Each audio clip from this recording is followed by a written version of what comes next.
कौन से हैं ये स्टॉक्स और इन्हें बाहर क्यों किया गया है, ये समझ लेते हैं। प्रियंका हमारे साथ डिटेल लेकर जुड़ चुकी हैं। प्रियंका, क्या हो रहा है? एब्सोल्युटली नया देखिए, बड़ा रीजन इस वक्त क्या है? Trump tariff terror, right? US economy facing जो कंपनीज है उनको रिप्लेस कर दिया है और रिप्लेस किया उन स्टॉक्स के साथ जो रिलेटिवली डोमेस्टिक फेसिंग है।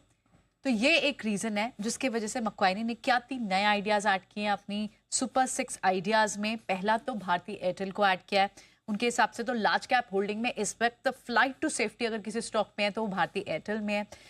रीजंस बहुत सारे साइट किए उन्होंने, कहा कि आरपू उनका लगातार बढ़ रहा है, मार्जिन एक्सपैंड हो रहा है, फ्री कैश फ्लो उन कंपनी के पास है, तो ये बड़े मजबूत ट्रिगर्स हैं। और FY28 तक उन्हें लगता है एस्टिमेशन तक ROIC इनकी कंपनी 10% से बढ़कर 20% तक हो जाएगी। तो ये तो एक क्लियर ये तो एक रीजन है भारतीय एयरटेल को चूज करेगा। अल्ट्राटेक सीमेंट को उन्होंने ऐड किया है। इनपुट कॉस्ट उनकी मार्जिन पे थोड़ा प्रेशर कम हुआ, प्राइस हाइक लिए, fundamentally strong company, D leveraging पे काम कर रही है बैलेंस शीट पे, ये सारे रीजन साइड किए। थर्ड, गेल, उन्हें लगता है कि जून से जो ट्रांसमिशन टैरिफ है उसमें कम से कम 10 से 30% तक की बढ़ोतरी मुमकिन है। और अगर यूएस से नया LNG कॉन्ट्रैक्ट हो जाता है तो फायदा मिलेगा। ये तो इंक्लूडेड साइड। अब एक्सक्लूड किसको किया, जहां actually measure of the news का वेट है वो है सन फार्मा, क्योंकि पूरे सन फार्मा ग्रुप को आप देखें ना तो 1/3 ऑफ द रेवेन्यू उनको अमेरिका से आता है। तो यहाँ पर जो जिस तरह की अनसर्टेनिटी है उसमें सन फार्मा जैसी कंपनी का एक्सपोजर है, तो इसलिए उसे रिप्लेस कर दिया, इसे एक्सक्लूड कर दिया और इंक्लूड ऊपर के आइडियाज को किया।